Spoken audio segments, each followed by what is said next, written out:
Alors, EDF est en pleine passation de pouvoir avec un nouveau PDG. Exactement. Et en pleine crise énergétique. Pourquoi le PDG d'EDF a-t-il vraiment démissionné en pleine crise énergétique? Parce que, soyons sérieux, quand le bateau coule sous des dettes et que les lumières clignotent, le capitaine préfère sauter avant qu'on découvre qui a oublié de payer la facture. C'est Nina Dubois, votre guide dans ce monde de fous. Accrochez-vous, ça va secouer plus qu'un politicien devant un micro ouvert. Au menu, une crise qui sent le blackout, des ficelles tirées en coulisses, et un bonus d'absurdité sur les prix qui vont nous électrocuter. Let's go!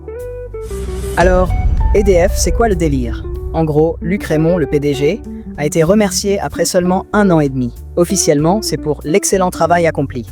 Ah oui, comme quand un footballeur est libéré de son contrat après une saison catastrophique. Franchement, on dirait un CDD d'été dans une station balnéaire. Mais attendez, c'est pas tout.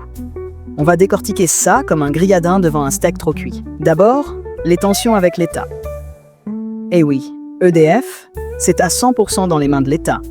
Mais visiblement, Rémont n'a pas reçu la même notice d'utilisation que Macron. Sa stratégie de mettre aux enchères l'électricité, c'était censé rendre EDF plus rentable. Sauf qu'à la fin, les industriels avaient la tronche d'un client qui vient de voir la note d'un restaurant à Saint-Tropez. Ensuite, l'image de trahison.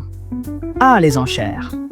Ça aurait pu être un jeu sympa, sauf que l'idée de vendre l'électricité aux plus offrants en pleine crise énergétique, c'est comme proposer un bras de fer à The Rock. Ça finit toujours mal. Les industriels se sont rebellés, les ministres ont froncé les sourcils et au final, Rémont a été remercié plus vite qu'un stagiaire qui met du sucre dans le réservoir de la machine à café. Et pour finir, le grand remplacement. Bernard Fontana, le patron de Framatome, est pressenti pour reprendre la tête d'EDF. Framatome, c'est la filiale réacteur d'EDF. Conclusion, on remplace un stratège par un ingénieur. Un technicien à la tête d'EDF, c'est un peu comme si on mettait un boulanger à la présidence de la République. Ah non, pardon, ça pourrait marcher.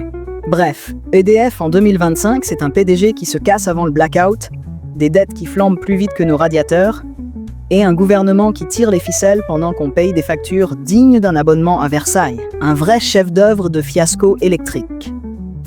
Alors, t'as ri ou t'as envie de couper le courant à tout ça?